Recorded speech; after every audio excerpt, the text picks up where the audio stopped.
Alright, this is a Royal Aristocrat typewriter. Beautiful glass keys. Everything works quite nicely on it. I like how the shift key says shift freedom, which is actually to contrast with shift lock, but also this was made in late 1939, so it would have been made during the Second World War. It has nice working ink ribbon, metal spools in here that have plenty of ink on them. Let's put in some paper and give it a try.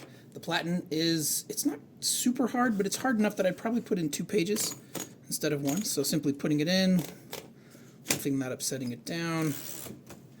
We can just look at the letters here.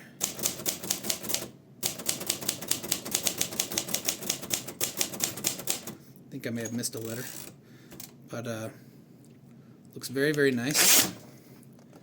Very nice lettering there. So this also has red color, so you can, there's a little switch here on the left, and if you just change it from the center option to the left option,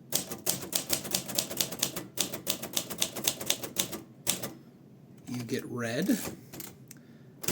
The shift keys, of course, work as well. So you can get the shift options. Of course, this is our carriage return. Right now it's doing a double return, but if you push this up, it'll do a single line return each time. Behind the rollers is a little lever that if you pull forward, it frees the carriage so you can slide it back and forth. This little switch right here, you pull it forward and it loosens the paper so you can make little adjustments before you snap it back into place. This little trigger right here changes the direction that the spool moves in. So eventually your spool runs out. So as you're typing right now, this spool is doing the pulling, but if I switch directions, now this spool starts doing the pulling. So you can just switch that when it runs out of space. I'm going to switch back to black here. Finally, we have the touch control. There's a minus and a plus. That's sort of how responsive the keys are. I find that it doesn't make a big difference. Maybe it made a bigger difference when this was first manufactured and the springs were a bit more, I don't know, firm or something. There's a little tab here on the left that if you pull it forward, it actually releases the platen from the gears. So if you push that forward, you're locked into the gears. And if it's forward, well, I guess you push it back. If you pull it forward, it's no longer locked in there. So I think those are all the main features of this. It does have an asterisk key, a dash, it has parentheses, it has a 1/4 and 1/2 sign, it has an @ sign and a cent character. If you want to type the number 1, because the numbers here are only 2, 2, 3, 4, for instance, you type a lowercase l for 1, and that gives you the 1, 2, 3, 4, which is how these have worked in the past. This does have a tab key on it. But the way you create tabs is actually by moving these little metal, actual literal tabs in the back. There are 5 of them, and you can take those off and move them wherever you want if you want to have a tab key. Now, the case itself has 4 little latches that move in, so you can move them in to secure the typewriter.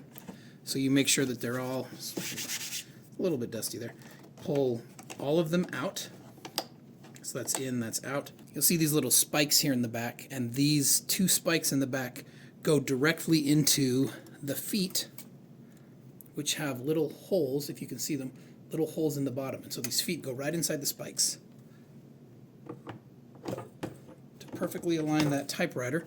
Once that's in, you just tighten the edges to make sure it's locked into place. You move the platen so it's nice and centered. And then you can bring this down, and it's gonna push this little lever in as it does it, but that's okay. Look, it's got a nice royal tab on it right there.